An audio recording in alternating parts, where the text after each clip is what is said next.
Nanay ni Carlos Yulo na si Angelica Yulo, ibinida ang mga regalo sa kanya ng kanyang mga anak.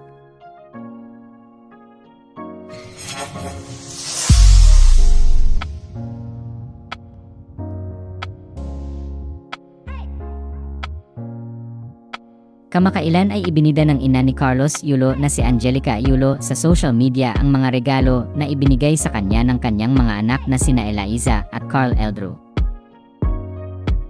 Bagamat burado na ang mga post ni Angelica sa Facebook, maraming netizens naman ang nakapag-save o nakapag-screenshot at nirepost iyon sa social media. Sa post ni Angelica noong August 15, sinabi ni Angelica na speechless raw siya nang makatanggap siya ng guest bag mula sa kanyang anak na babae na si Eliza. Ayon pa sa kanya, sinabihan siya ni Eliza na binilhan siya ng bag para pwede niyang magamit kapag a-attend siya sa party. Dahil kapag pera raw ang ibibigay sa kanya, ay hindi naman siya bibili ng para sa kanya at gagamitin niya naman iyon para sa kanila. Tanging thank you na lang daw ang nasabi niya sa kanyang anak.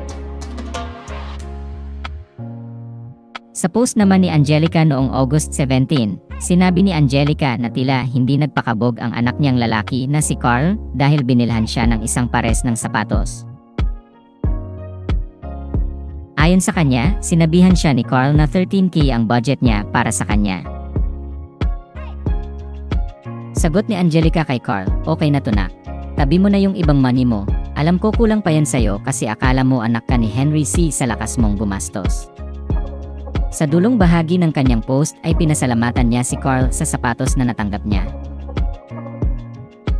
Maraming netizens naman ang pumuri sa mga anak ni Angelica na si Eliza at Carl Eldrew dahil sa pagiging sweet daw nila sa ina nila. Hindi naman tuloy maiwasang maikumpara kay Kaloy na inaabangan ng mga tao kung aambunan ba ng premyo ang kanyang ina o ang pamilya niya.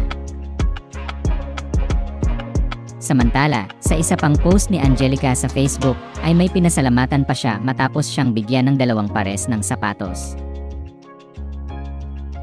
Sagot naman ng pinasalamatan, hindi na kailangan na bigyan siya ng credit o i-post ang tungkol sa sapatos na natanggap ni Angelica dahil yon ay tokens of appreciation para sa mga magulang ng Olympic medalists. Salamat sa panonood ng video na ito. Huwag kalimutang mag-subscribe sa aming YouTube channel. I-like ang video na ito at i-turn on na rin ang notification bell.